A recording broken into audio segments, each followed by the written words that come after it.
আমার সকল ভাইদের জানাই জয়গুরু। আজ শ্রাবণ পরিক্রমার দ্বিতীয় দিন।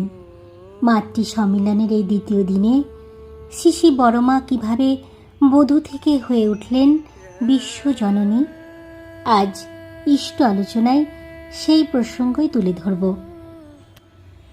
বড়মা প্রায়ই বলতেন, আমি ঠাকুরের আগে যাব না, আমি আগে চলে গেলে ওনার কষ্ট হবে যে। 1969 সালের 27শে জানুয়ারি ঠাকুর দয়াল দেশে চলে যাবার পর বড়মা বাকরহিত হয়ে গেলেন। আপন মনে প্রস্তুতি নিতে লাগলেন সেই পরম বৈভব সত্তার সাথে একাত্ম হওয়ার। শ্রী বড়দা মাকে নিয়ে খানিকটা ভুলিয়ে রাখার জন্য ভারত পরিক্রমায় বেরিয়ে পড়েছিলেন।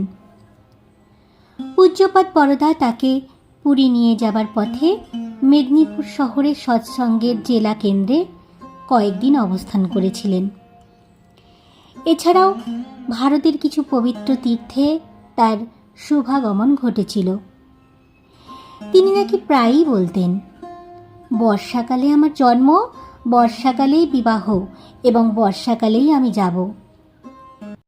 শেষ পর্যন্ত সত্যি সত্যি শ্রী বড়মার মহান আত্মা পুত পবিত্র বুদ্ধ পূর্ণিমা তিথিতে 26শে বৈশাখ 1377 বঙ্গাব্দ বর্ষার অবিরাম বৃষ্টির ধারার মধ্য দিয়ে সমস্ত জগৎকে কাঁদিয়ে পরম পিতার মহান আত্মার সঙ্গে একীভূত হয়ে গেলেন। তারপর এলো সেই 27শে জানুয়ারি 1969 সালের মাঘ মাসের নবমী তিথি। আজও অন্যান্য দিনের মতোই ঠাকুর বড়দা বড়মা বেড়াতে গেলেন মানিকপুরে। বড়দা বন থেকে করমচা ও বনফুল নিয়ে এসেছেন, ঠাকুর ও বড়মার হাতে দিলেন। ঠাকুর ও বড়মা করমচা খেলেন। তারপর বেলা 10টায় বড়দা ঠাকুরকে নিয়ে আশ্রমে ফিরে এলেন। ঠাকুরের স্নান ও ভোগ যথারীতি সম্পন্ন হলো। দুপুরেও ভালোভাবে বিশ্রামও নিলেন। বিকেলে পার্লারে বসে আছেন শ্রী ঠাকুর। আধো আলো ও আধো আধারে রহস্য ঘন। ঠাকুর প্রায় জিজ্ঞাসা করতেন, তার 80 বছর কবে পূর্ণ হবে। এবছরে ঠাকুর 81 বছরে পদার্পণ করেছেন। রাত্রে কয়েক ঘন্টা ঘুমালেন। রাত 11টায় ঘুম ভেঙে গেল। শারীরিক যন্ত্রণা হচ্ছে, কেউ বুঝতে পারছে না নাকি সেই যন্ত্রণা।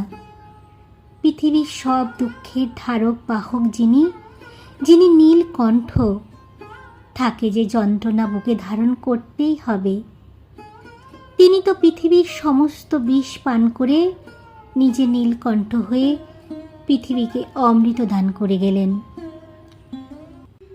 ভোর 4:55 দিব্য জীবনের দিব্য লীলার মহাসমাপন হল। মহাজীবনের হল মহাপ্রয়াণ। রেখে গেলেন বিপুলা পৃথিবী, অগণিত ভক্ত আর তার মহাজীবনের দিব্য বাণী। বড়মাকে বিশ্বজননীর আসন দিয়ে গিয়েছিলেন শ্রী ঠাকুর। 1344 বঙ্গাব্দের 6ই চৈত্র মাতা মনমোহিনী দেবী যখন ইহলোক ছেড়ে চলে গেলেন, ঠাকুর তখন মাতৃশোকে পাগল। মাতৃহারা বেদনায় পাবনার গোটা আশ্রম তখন শোকে জর্জরিত। বড়মাই পরম স্নেহে মমতায় শ্রী ঠাকুরের মা হারার বেদনাকে প্রশমিত করতে পেরেছিলেন।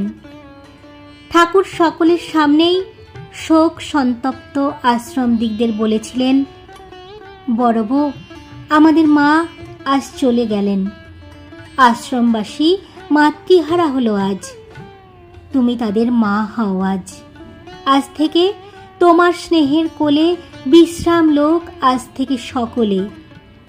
আজ আর তুমি বধূ নও, আজ তুমি মা, তুমি বিশ্বজননী। এদের তুমি দেখো। এভাবেই আমাদের শ্রী বড়মা হয়ে উঠেছিলেন বিশ্বজননী। আজ শ্রাবণ পরিক্রমার দ্বিতীয় দিনে শ্রী বড়মার ইষ্ট আলোচনা আপনাদের সকলের কেমন লাগলো অবশ্যই জানাবেন কমেন্ট বক্সে। ভালো লাগলে একটি লাইক করবেন। ঠাকুরের আরও বিভিন্ন ধরনের গান, ইষ্ট আলোচনা, মায়ের গান যদি আপনারা শুনতে চান আমার চ্যানেলটিকে ভিজিট করতে পারেন। যারা এখনও আমার চ্যানেলটিকে সাবস্ক্রাইব করেননি তারা সাবস্ক্রাইব করে রাখতে পারেন। সকলকে আরও একবার জয়গুরু।